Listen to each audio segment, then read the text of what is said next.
అన్ని గదుల్లో బాంబులు పెట్టండి రా. మ్యాన్సన్ బూడిదైపోవాలి.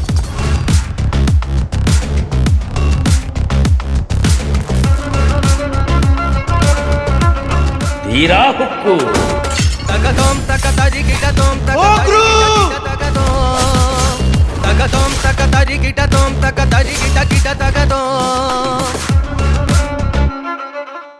ఇదంతా నారాయణమూర్తి గారి ప్లానా?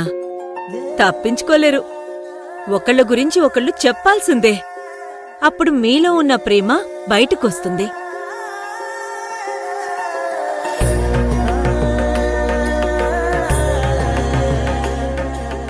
లాజిక్ లేని మ్యాజిక్ ప్రేమ. ఆ ప్రేమ ఒకళ్ళ మీద ఒకళ్ళకున్న నమ్మకం మీద బిల్డ్ అవుతుంది.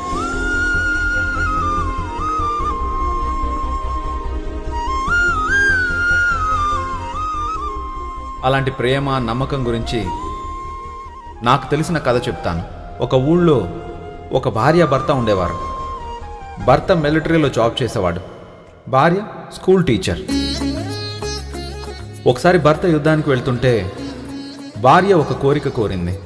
మీరేం చేస్తారో నాకు తెలీదు, ప్రతిరోజు నాకు ఒక గులాబీ పంపండి అని. గులాబీ అందిన రోజు మీరు బతుకున్నారని నేను అర్థం చేసుకుంటాను.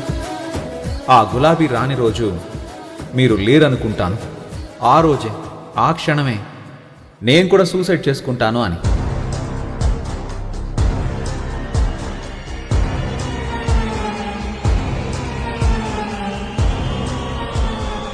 యుద్ధంలో భర్త శత్రు సైనికులకు దొరికిపోయాడు. వాళ్ళు అతన్ని జైల్లో పెట్టారు. 5 ఏళ్ల తర్వాత అతను తిరిగి భార్య దగ్గరికి వచ్చాడు. అప్పుడు ఏం జరిగిందో తెలుసా?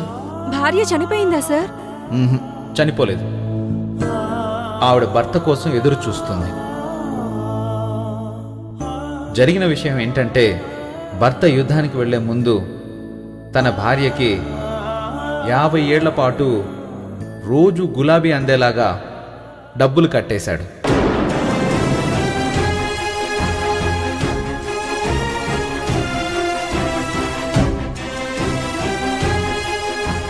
భర్త చనిపోతే తను కూడా చనిపోవాలన్నంత ప్రేమ ఆమెది. తాను యుద్ధంలో చనిపోయినా తన భార్య బతికే ఉండాలన్న కోరిక అతనిది. అది ప్రేమంటే.